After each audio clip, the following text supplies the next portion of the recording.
Olá, bom dia, Shabbat Shalom, que a paz do Senhor, a paz do reino de Deus esteja com você, na tua casa, e que a gente passe os próximos 45 minutos aqui relembrando o estudo dessa semana, mas que a gente passe principalmente na presença de Deus, porque hoje é o dia dele e nós estamos aqui para estar com ele de uma forma mais íntima.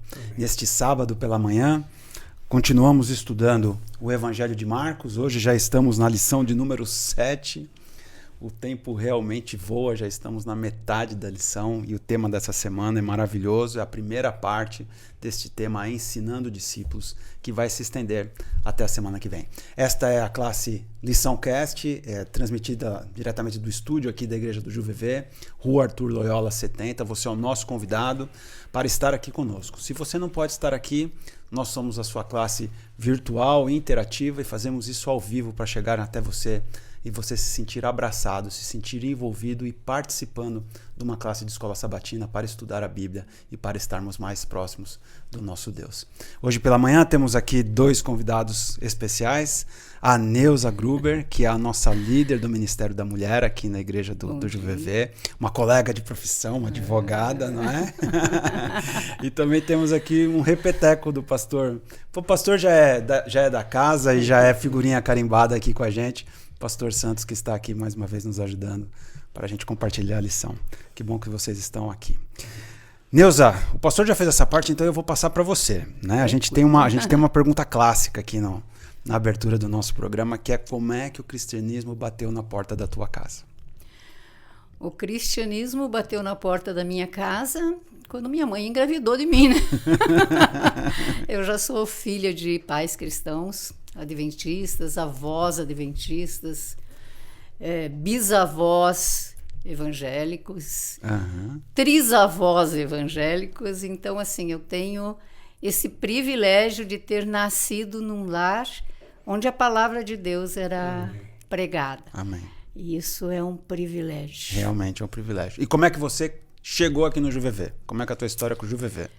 Pois a minha história com o Juvevê começou porque com meu marido. Ele está aqui, está escondidinho aqui atrás. Escondidinho ali. Eu estava grávida, ele não era da igreja e eu precisava ficar um pouco mais próximo. E acabei vindo para a igreja do Juvevê, que é mais perto da nossa casa, e acabei assumindo aqui na igreja do Juvevê antiga ali, o ministério infantil. A classe dos bem novinhos, que não existia. Então, nós éramos uma classe do rol A, rol B e primários tudo junto. E assim começamos ali. Não tínhamos nem um piano, não tínhamos música, não tínhamos nada, mas fazíamos as coisas juntas. E depois saí da igreja do Juvevê, fui para a igreja central, porque meu marido começou a frequentar a igreja, queria ficar um pouquinho mais escondidinho lá. E lá ele acabou, escondidinho, acabou aparecendo, se batizou. Amém. E quando os filhos cresceram, retornamos à igreja do Juvevê, aqui agora já na Nova. Que maravilha. E você faz parte da classe do Seu Flores aqui, né? Heróis da Fé, Heróis isso? da Fé. Ficamos ali ajudando o Seu Flores no que é possível. E como é que funciona? Fala um pouquinho sobre o Ministério da Mulher. O que vocês fazem? O Ministério da Mulher, ele é muito amplo, né? O pastor me convidou aí para o Ministério da Mulher, eu acabei descobrindo que o Ministério da Mulher não é o Ministério da Mulher, é o Ministério das Mulheres. Das mulheres. Porque o Ministério da Mulher é o Ministério da Terceira Idade, é o Ministério da Criança, todos os ministérios praticamente assim dentro da igreja, é o Ministério dos Aventureiros, dos Desbravadores. O Ministério da Mulher, ele é um suporte para todos os ministérios. Então, assim, eu procuro manter esse canal aberto com todos eles. Todas elas me procuram para a gente conversar, para a gente fazer junto. E tem algumas coisas que a gente faz individualmente. Mas é um ministério conjunto. Que legal. Pastor, ora para a gente começar então a lição. Paizinho querido, queremos louvá-lo mais uma vez por tudo que tu és. Louvá-lo pelo privilégio de poder estar aqui, falando de um tema fundamental para a nossa fé. Amém, Senhor. Que a tua graça se manifeste aqui neste momento, na vida de cada um que estiver assistindo também. É o que nós suplicamos em nome de Jesus. Amém, Pai. Amém. Pastor, o senhor tem alguma palavra para para a tua igreja que está te assistindo agora, que está ao vivo, ou que vai ver em algum momento esse programa, que é de uma classe de escola sabatina, que precisa estar numa classe de escola sabatina. O senhor quer falar para a tua igreja? Fica à vontade. Eu ia pedir para você quebrar, exatamente para eu falar isso. Olha, tá vendo? Então foi Deus. Dá lição, foi Deus. É sério, me arrepiei aqui. Eu fui tão impactado com uma declaração de sexta-feira, que essa declaração traz esperança para todo mundo. Ela está aqui, ó, no final. Olha o que diz o dom profético. Para mim se resumiu toda a lição. Se parasse aqui, já valeu. Aqueles que possuem muitos defeitos de caráter estão especialmente sob a guarda deles, os anjos. Os anjos estão sempre presentes onde são mais necessários. Olha agora, ao lado dos que têm a mais dura batalha a combater contra o próprio eu e cujo ambiente é desanimador. Nós começamos a lição com o tema dessa semana, que a gente já viu, e com o verso da semana que diz assim, né? Então, convocando a multidão e juntamente os seus discípulos, Jesus lhes disse: se alguém quer vir após mim, negue-se a si mesmo, tome a sua cruz e siga-me. E acho que essa é a grande dinâmica, né, Neuza, da lição essa semana, falando sobre essa questão do discipulado mesmo, do que é andar atrás de Jesus, de ver o que Jesus está fazendo, de ver o que Jesus está realizando. E aqui é uma transição, né? A lição deixou isso muito claro, que é uma transição da primeira parte que a gente viu ali no Evangelho de Marcos, né, nos capítulos anteriores, dizendo quem Jesus é. Jesus é o Messias, Jesus é o esperado Filho de Deus que vai implantar o seu reino nessa terra. E agora ele começa a mostrar para os discípulos o que ele veio fazer, qual era a sua missão, e ele embaralha toda a vida dos discípulos ali, né? E ele embaralha a nossa também, né? Porque a gente também tem falsas concepções sobre ele, né? Como é que você viu isso, Neuza? É verdade, Marcelo. Aqui a gente encontra, assim, essa transição, né, que você fala.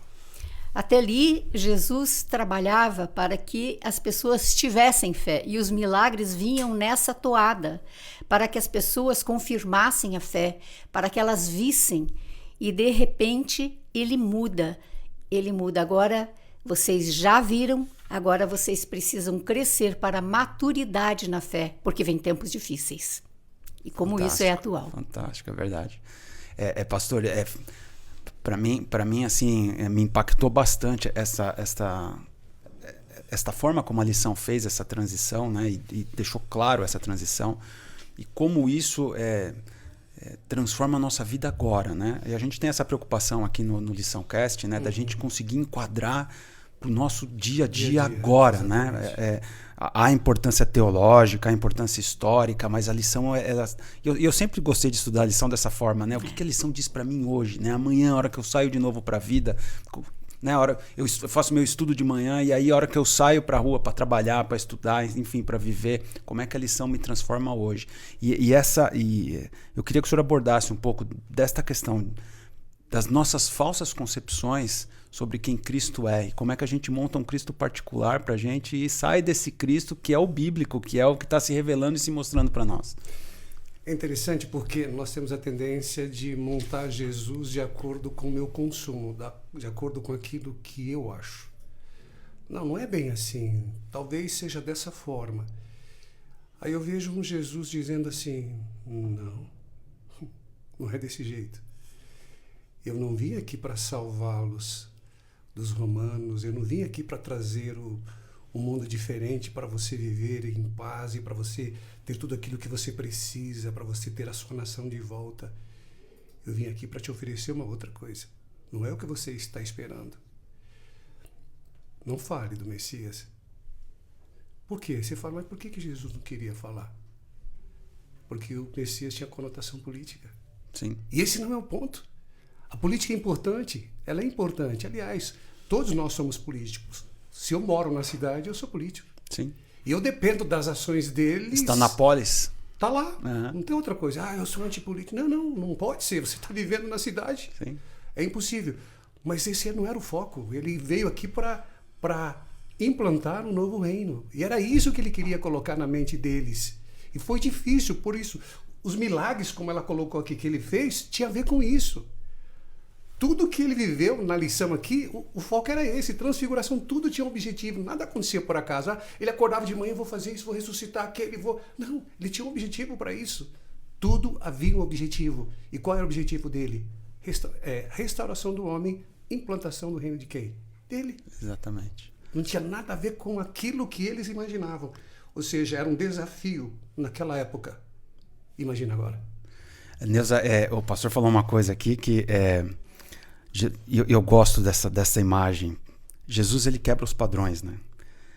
E ele não quebra os padrões da forma como a maioria gostaria que ele quebrasse, porque as pessoas querem que ele quebre os padrões para os padrões se adaptarem a elas, né? Mas Jesus, ele quebra os padrões para dizer o seguinte: vocês têm concepções que vocês precisam remoldar a palavra de Deus, entender o que eu estou fazendo e me seguir a partir deste parâmetro, né? Não a partir do parâmetro de vocês.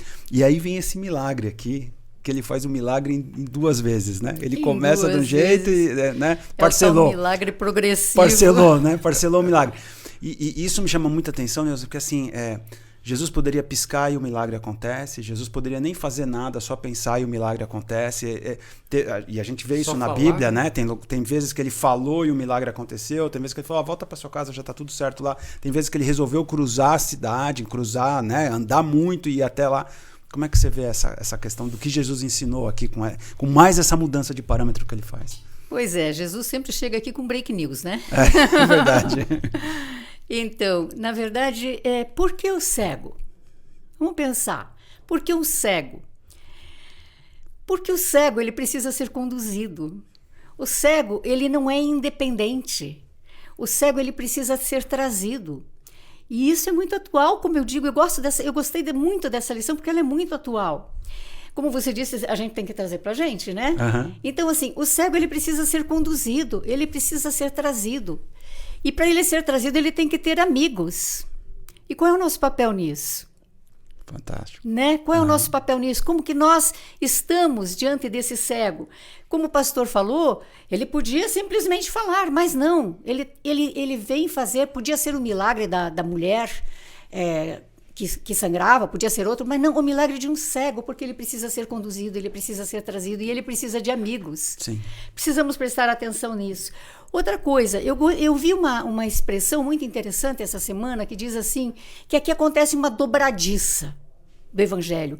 É aquele Jesus que procura se pregar hoje, todo bondade, todo amor, mas é também um Jesus sofredor que precisa.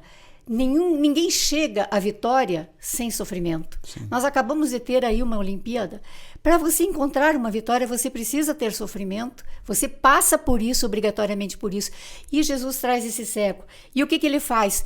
Ele retira ele dali primeiro, porque é de Betsaida. Betsaida é uma cidade. É Betsaida, né, pastor? Sim, é Betsaida. Betsaida. Isso. Betsaida é uma cidade que já tinha rejeitado a Jesus.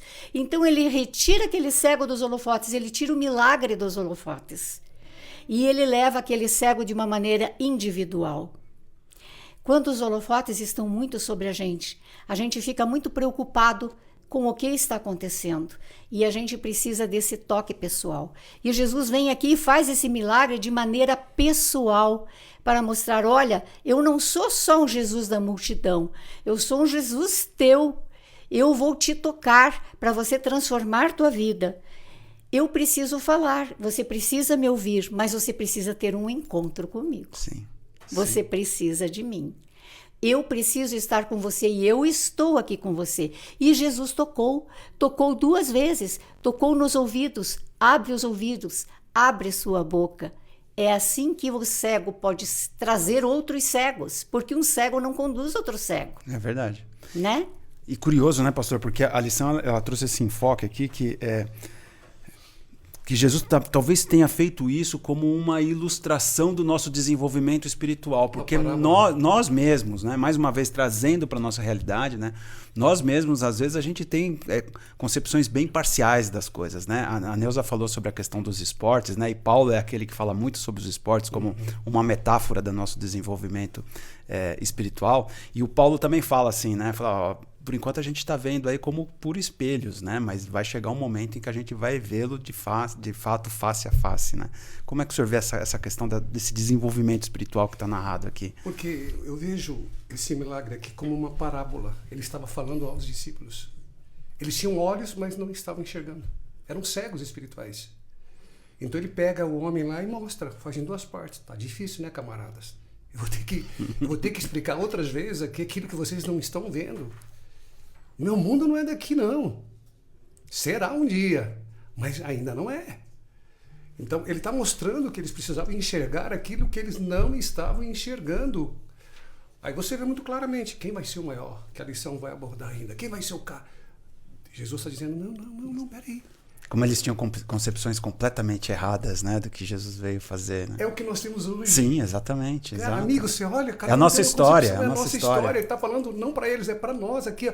Olha, veja que eu tive que fazer em 2 partes para você entender qual era o propósito. Às vezes, ele tem que fazer com a gente a mesma coisa. Perdemos algumas coisas para que a gente possa olhar para ele e dizer, Senhor, não dá mais. Aí você fala, Senhor, faça o que tem que fazer, porque esse camarada aqui, como diz a Lince, a minha filha, a nossa filha, cabeção. Entende? Aí ele pega o cabeção, aí ele vai ter que explicar muitas vezes, porque o cabeção não entende. Quantas vezes nós somos uma cabeça enorme, nós não entendemos, e Deus permite algumas coisas para que você possa dizer, Senhor, agora eu entendi. Agora eu entendi. A mesma coisa, gente, vocês estão faltando ter mais a visão disso. Vocês precisam ver, vocês estão olhando e não estão vendo. Vocês não estão absorvendo isso daqui. Na minha visão, esse milagre dele aqui, eu perguntava no passado, por que 2 vezes? Por quê? Se ele falava e tudo aparecia Sim. quando ele fez o mundo, por que agora 2 vezes? Parece que faltou poder.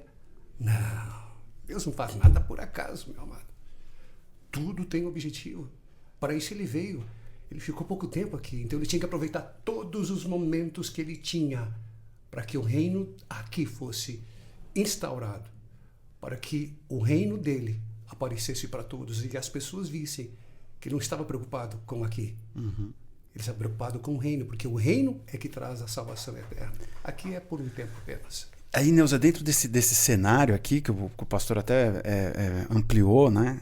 Jesus vem com uma lição bem específica para os seus seguidores. Na sequência está registrado aqui no capítulo 8, a partir do verso 31. Né? E ele diz assim, lá no verso 34, ele diz assim de forma muito precisa. E é uma coisa que a gente precisa entender dentro desse contexto de seguir a Jesus. Né? Se alguém quiser vir após mim, negue-se a si mesmo. Tome a sua cruz e siga-me. Num tempo de evangelho da prosperidade, num tempo de evangelho de autoajuda, né? Num tempo de um evangelho diluído, né? Eu gosto daquele conceito do Bauman, né? De que nós estamos vivendo uma época líquida, né? As pessoas, tá tudo escorrendo pelas mãos. Jesus é preciso em dizer assim, falar, olha, o reino, ele tem um custo, há um benefício, mas há um custo também. E você precisa entender isso logo de cara quando você começa a me seguir. É isso aí? Na verdade, quando Jesus cura o cego, ele manda ir para casa, né? E ele diz assim, ele não manda o cego ficar contando, ele diz, não, vá para tua casa. Você encontrou a cura. E a vida do justo, ela tem que ser como a aurora, que cada vez brilha mais, até que brilhe completamente, até que a luz seja... E ele manda ir para casa, por quê? Para salvação. Então, quando Jesus traz a cruz, o que é a cruz? A cruz é sinal de morte. A cruz é dificuldade. Quando você pensa numa cruz, você não pensa em spa. Você pensa em sofrimento. Você pensa que você tem que passar pelas coisas desta vida sem perder a fé, como ele precisava passar sem perder a fé. Então, Jesus diz assim, tome sua cruz. Tome sua cruz não é a sua vida, a sua dificuldade com seu marido, com seus filhos. Tome sua cruz, tome as dificuldades deste mundo e saiba que você tem que salvar outros. Você precisa trazer outros e me siga para trazer outros, né? Então essa cruz é um discipulado daquilo que a gente tem que fazer na vida. E muitas vezes você vai entregar um livro e você recebe... né? Muitas vezes você vai falar de Jesus e você sofre escárnio, né?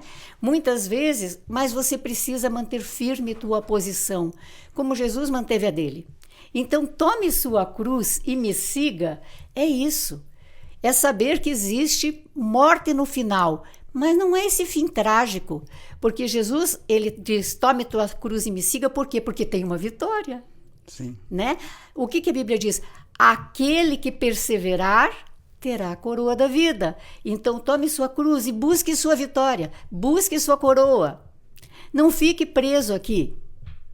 Não fique preso a esse sofrimento. Olhe para a vitória. Amém. E persista. Amém. E o Pedro não entendeu, né, pastor? Não. O Pedro não entendeu e o Pedro vai falar, não, senhor, não é nada disso daí. E aí? Aplica-se a nós hoje.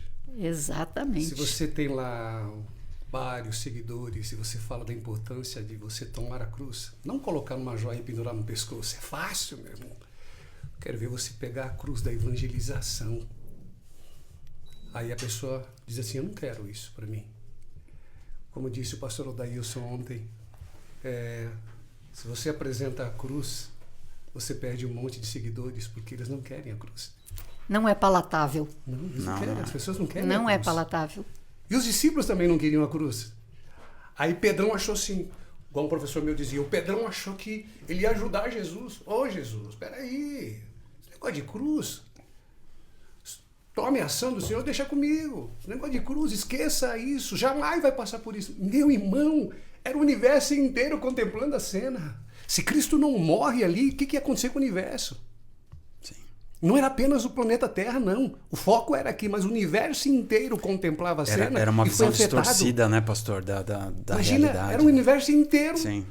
Se Pedro entendesse naquele momento, ele diria assim, me perdoe, eu estava errado.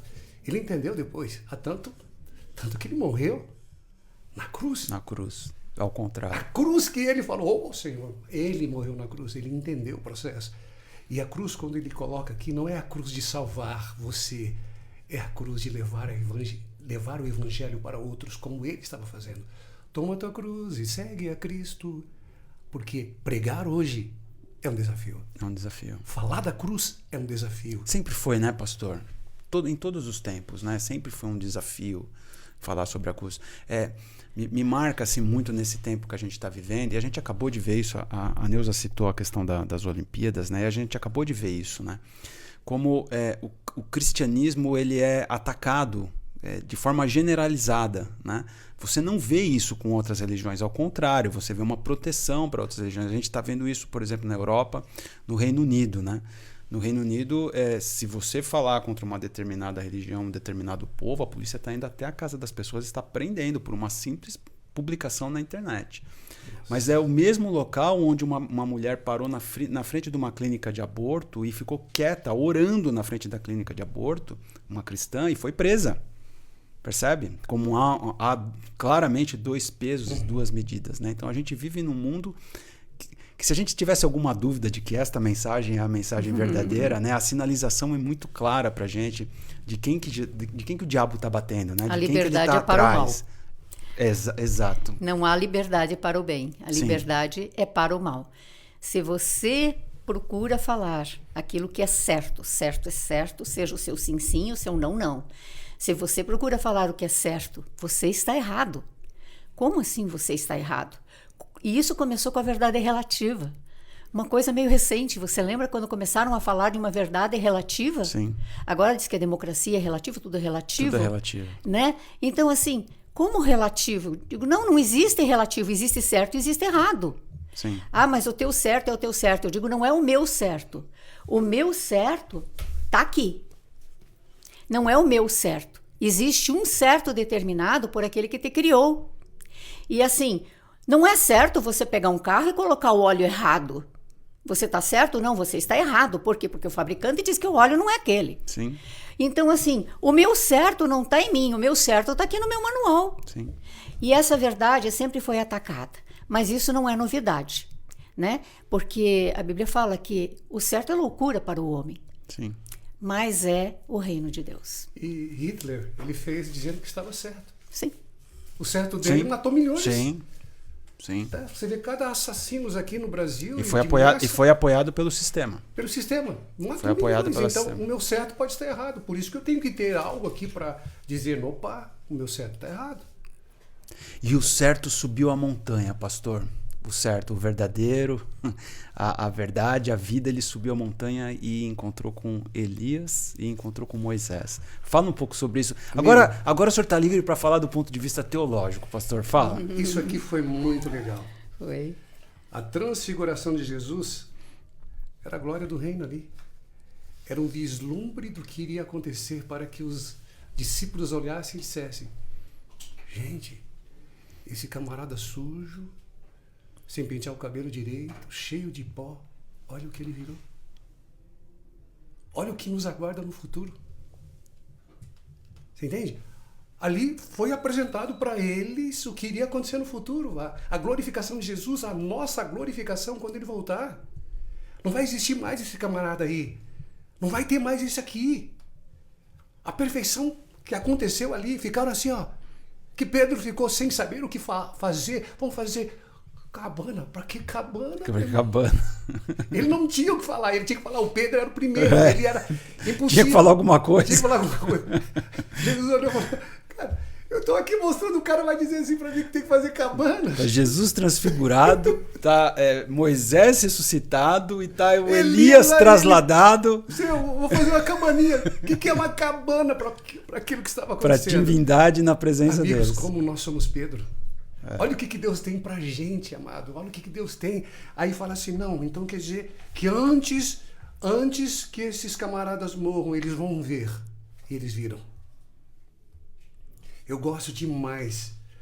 Elias. Agora imagina o que Elias falou para Jesus. O que Moisés falou para Jesus. Eu não sei o que eles falaram exatamente. O dom profético fala alguma coisa ali. Talvez assim, não desanime. Não desanime. Você não tem ideia de como isso vai impactar o universo inteiro. Ele estava sujo ali, gente. Só você andar ali, aquela poeira toda. Ele estava sujo, cansado, sedento. E ali acontece aquele milagre. Era para que os discípulos dissessem, gente, ó, vamos parar de discutir quem é o melhor, quem é o cara. Vocês viram o que aconteceu aqui? Aí eles descem lá embaixo. O que aconteceu agora? Os 9 não conseguiram expulsar os demônios. Meu amigo, o que eles viram lá em cima, agora lá embaixo, os camaradas não conseguem. Aí Jesus chega lá e diz, meu Deus, o que está valendo o que eu estou ensinando a esses camaradas? Nós somos iguais. Nós vimos milagres todos os dias, meu amado. Acontece um milagre em nossa vida e parece que nada muda em nós. A gente diz, se eu vivesse na época de Jesus e visse os milagres de Jesus, ele ressuscitando uma pessoa, eu mudaria completamente. Espera aí. Não. Ele já me ressuscitou. Pois é. Eu quase morri. É verdade. Parece que não consegue entender. A gente não consegue entender. E ao ver aqui a glória do reino sendo apresentada a eles, e ainda continuavam. Pode ver que a próxima é quem é o maior? Não, eles, é o que a gente viu anterior, né? Realmente o conhecimento ele é progressivo e às vezes a nossa espiritualidade é lenta para entender o que Jesus está fazendo. O milagre de hoje não serve para amanhã. Na vida do ser humano é assim. O milagre de hoje tem que ser repetido amanhã, né? É meio São Tomé, né? É meio São Tomé. E assim, eles subiram ao monte e eles viram tudo aquilo e não conseguiram entender. Você já imaginou a pauta daquela reunião, como o pastor falou? A pauta daquela reunião é brincadeira, né, pastor? Nossa. Já imaginou qual era a pauta daquela reunião? Pera aí, vamos nos reunir aqui, do que vamos falar? E eles não entenderam ali a centralidade de Jesus. Eles ficaram ali, nossa, Elias, olha, Moisés. Mas a centralidade era Jesus. Elias e Moisés desceram não por causa deles. Por causa de Jesus. Eles desceram por causa de Jesus. Aliás, eles nem voltariam se Jesus não tivesse vencido. Já imaginou se eles não tivessem, se Jesus não tivesse aceito? Mas os discípulos não estavam entendendo aquilo. Eles queriam ficar aonde? No monte. Eles não queriam descer. Vamos fazer cabaninha aqui, vamos ficar por aqui. Aqui está muito bom. Tá muito bom. Né? Aqui está muito bonito, vamos ficar perto do por chefe, aqui, tá tudo vamos certo, ficar perto né? do chefe, vamos ficar por aqui. Eles não queriam descer para o vale, eles queriam ficar no monte, vamos fazer cabaninha aqui. Então, nós não queremos ficar no monte, nós queremos... Queremos ficar numa cabaninha aqui. Vamos ficar numa cabaninha aqui na terra, né? Mas a gente faz isso. Então é o que eu estou dizendo. A gente quer ficar no nosso apartamentozinho do Nós Cabral, queremos. na nossa casinha lá de Santa Sim, Felicidade. A gente está achando que está tudo né? bem, A gente não quer é? ter uma chacrinha lá, vamos esperar Jesus na chacrinha que está tudo certo, né? Mas, na verdade, a pauta daquela reunião é uma coisa assim que eu fico pensando Eu digo, uau, a pauta daquela reunião. Quantas reuniões, né? Nós e os pastorados também participam. E qual é a pauta da nossa reunião? Né? Boa pergunta. Aonde está Jesus na pauta da nossa reunião? Qual é a centralidade que nós temos, né? E nós precisamos entender isso. Essa lição mexeu muito comigo. Pois é. Me tocou emocionalmente. E quando Jesus diz assim, aquele que perder sua vida, ganhá-la. Nossa, isso é muito profundo, porque você já viu alguém morrer rico? O cara mais rico do mundo, ele morreu, o que ele tem? Nada, ele se tornou pobre. Portanto, todo mundo morre pobre. Não tem morto rico. Não tem morto rico. Então, assim, atrás do que você está? Isso toca no que a lição continua dizendo, né? Porque eles descem do monte, né? Há aquela confusão que o pastor falou ali, fala 9 não conseguiram tirar o demônio do menino, né? Jesus faz aquele grande ensinamento de dizer assim, ó, este problema aí só se resolve com muita oração e jejum. E assim, nós temos, talvez a gente não perceba dessa forma, mas nós temos demônios nas nossas vidas todos os dias. E Jesus está falando assim para nós, que olha, isso aí só se resolve com jejum e oração. O diabo ruge ao derredor. O tempo todo.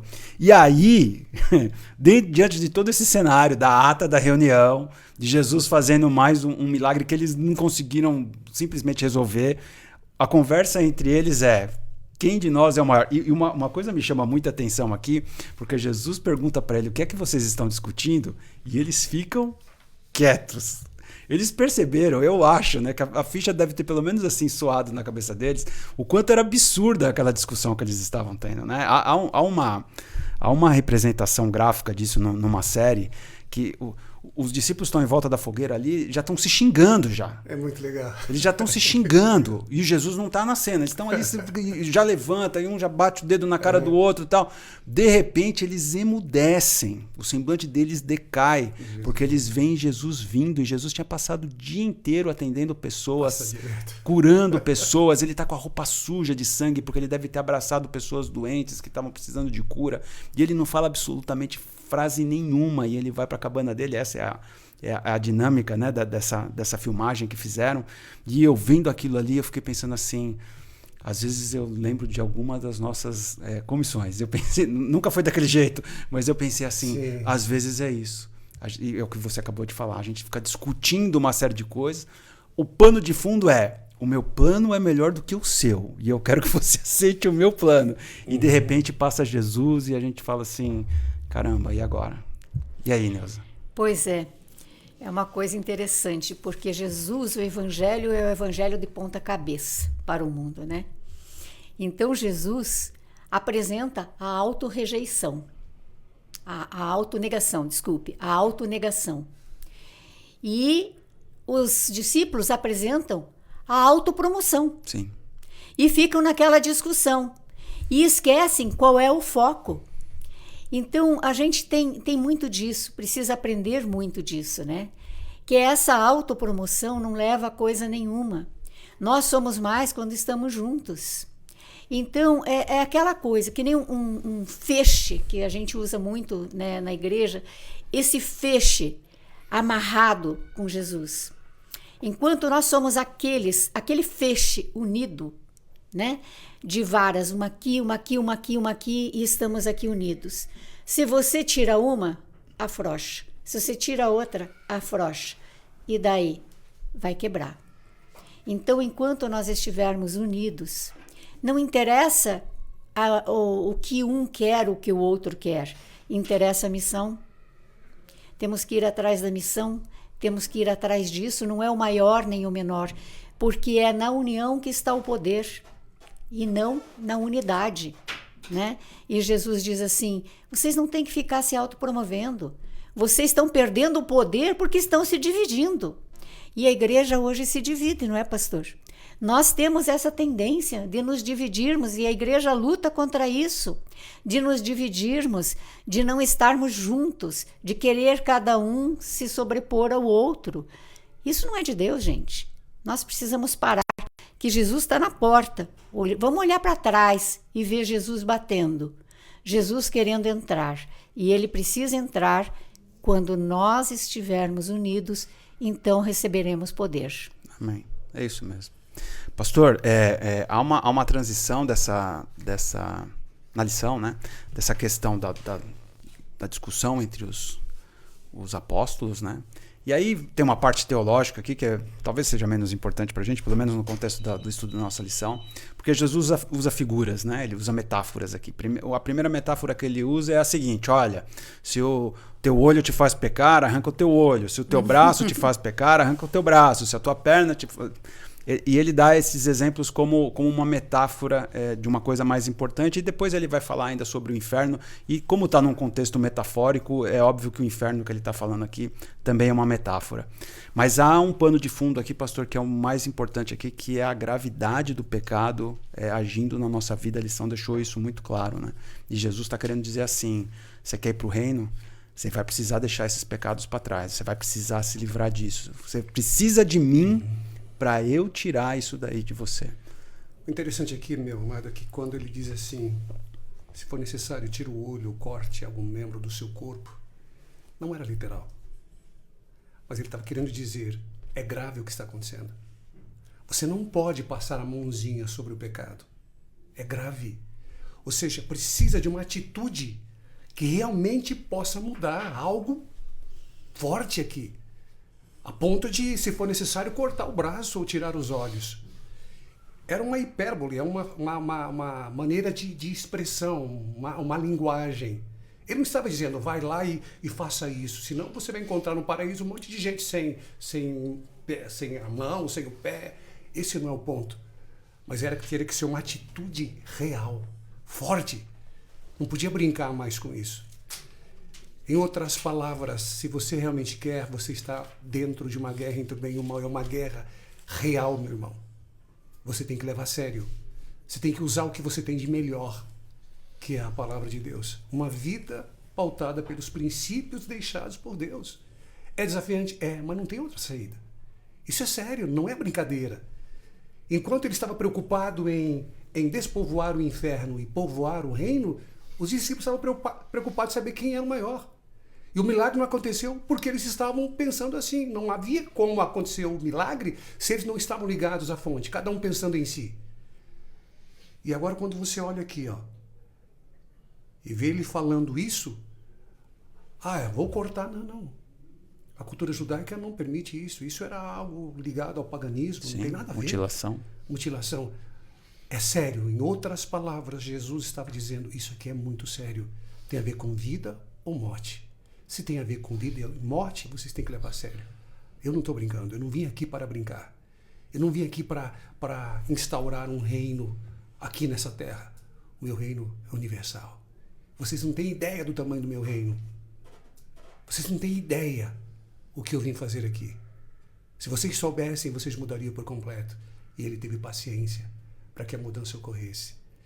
E é isso que me traz paz. E é isso que me mantém lutando a cada dia. Porque eu não tenho a mínima ideia do que vai acontecer no futuro. Mas o meu Deus sabe o que vai acontecer. Se eu descansar nele, as coisas vão ficar muito mais tranquilas. Muito mais fácil viver nesse mundo. Porque a ansiedade, Marcelo, tira a gente do sério. Sim. O medo do amanhã tira a gente do sério. E como é bom descansar. Assim, quando eu via a voz do meu pai em casa, eu dizia, o pai está em casa. Posso dormir tranquilo. Amém. A gente está caminhando para o final. E enquanto vocês estavam falando aqui, me veio um insight. Juro que não foi proposital, mas me veio um insight aqui. E eu gostaria que vocês fechassem a partir dessa perspectiva. Jesus já teve o coração de vocês dois na mão. Literalmente. É verdade. Eu gostaria, começa pela Neuza, que você fizesse o seu fechamento da lição a partir dessa perspectiva de que o seu coração já esteve na mão de Jesus. Como disse o pastor, eu já ressuscitei. Então, quando eu estava ali, o médico chegou e colocou a mão em mim e disse, você está pronta? Está tudo bem. Eu disse, doutor, está tudo bem comigo. O senhor faça o que o senhor tiver que fazer. E é assim, eu sei que existe um risco grande de morte, porque literalmente me deixaram com a circulação extracorpórea e com a respiração extracorpórea. Tudo artificial, e o meu coração na mão deles. Então, assim, é uma morte, é ali, né? Então, eu digo, o senhor faz o que o senhor tiver que fazer. E o resultado, não se preocupe, que não está nas suas mãos. Não está nas suas mãos. Então, aquilo que acontecer é a vontade de Deus. Amém. Esse descanso, pastor, que a gente tem, né? De saber que está na mão de Deus. A nossa luta é enquanto vivemos. Enquanto vivemos. Mas a nossa luta, ela é garantida pela vitória daquele que tem tudo nas mãos, inclusive Amém. o nosso coração. Amém. A nossa vida. Amém. Pastor. A Solange recebeu os papéis que vai marcando o coração, as batidas, né? Eles fizeram o procedimento e devolveram para o coração bater, ele não bateu.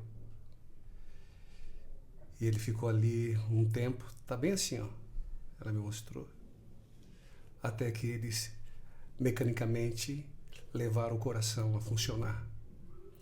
Depois foi para onde não devia e estava muito baixo como é que fala, os batimentos. E tudo foi resolvido. Não preciso tomar remédio hoje. Não preciso. Posso correr, posso praticar esporte sem problema nenhum.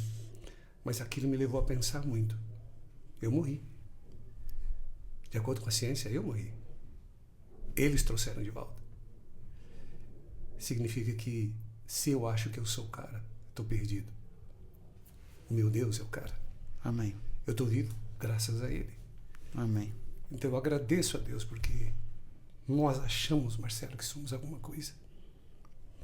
O dinheiro às vezes fala, não, eu sou o cara porque eu tenho. Cara, você não tem nada, você não é nada. Aqueles caras que entraram no avião achavam que iam chegar em São Paulo. Sim. Morreram ali. Médicos estavam indo para uma reunião, morreram. Cabeça baixa. Tentando se proteger. Ou seja, a nossa vida está unicamente nas mãos de Deus. Quando eu fui visitá-la com a Solange, após a cirurgia, eu falei, que mulher forte. Saiu o coração. Mal sabia que depois eu ia passar por isso também. A gente não sabe de nada, amigo. Eu nunca tive problema no coração na vida. Nunca fui ao médico por causa do coração. Aí fui no hospital, você está com problema? Ah, é? Então vamos resolver. Entende? Um dia é X, no outro dia é Y, meu irmão. A gente não sabe o que vai acontecer. Eu não sei se eu volto para casa hoje. Então, a minha vida, a nossa vida, ela só tem sentido quando ela está nas mãos de Deus. Porque se não estiver, Marcelo, eu não sei o que seria. É verdade. Eu vou terminar e nós vamos terminar também de uma forma diferente, como a gente nunca fez. Senta aqui do nosso lado. Você não precisa falar nada, você só senta aqui. Fica tranquilo. Bem.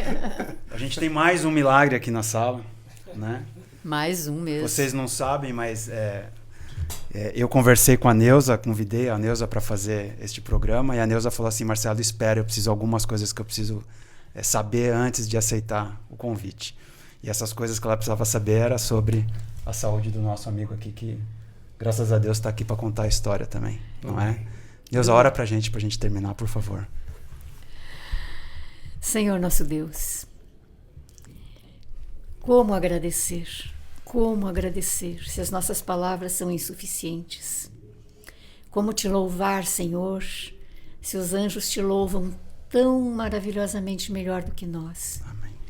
Mas nós queremos humildemente nos achegar ao teu trono da graça, pedir que nos cubra com esse Cristo Jesus, sofredor e vitorioso, Amém. para que nos traga a vitória dele, para que a nossa oração seja aceita diante do teu trono da graça e possamos nos banhar diariamente no rio d'água da vida que emana do teu trono, Amém, até o dia de te encontrarmos. Amém, Senhor. Que todas estas lições, Senhor, possam nos dar a grandeza de quem é o Senhor.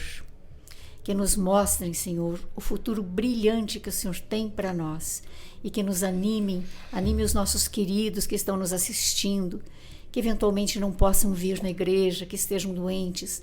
Saibam que existe um Deus pessoal, Amém. um Deus que te toca, um Deus que te cura, mas não para esta vida, porque aqui morreremos, se o Senhor não voltar antes, mas que nos cura na alma, na vida, na saúde para a vida eterna. Amém, Senhor. Onde esperamos te conhecer, Senhor, como somos conhecidos. Em nome de Jesus te entregamos este sábado, os nossos dias e a nossa vida, te agradecendo por tudo que nos tem dado, em nome dele, para a honra e glória do teu nome. Amém. Amém, Senhor. Amém. Deus, obrigado. Obrigada a Pelo vocês. convite. Obrigado, meu pai. Obrigado ao meu marido que me acompanhou, ao Obrigado, pastor que me... Valeu, brother. Obrigada. Esse é o Lição Cast. Essa é a tua classe de escola sabatina virtual, ao vivo, online, que você pode participar e que você pode reviver os momentos da lição dessa semana, ou da última semana, e que você pode se aproximar de Deus e termos experiências como esta hoje, que realmente tocou meu coração, e eu tenho certeza que foi Deus que esteve aqui entre nós, movimentando a nossa mente, o nosso coração. E Deus te abençoe, que você tenha um sábado feliz na presença dele, e a semana que vem a gente volta. Tchau.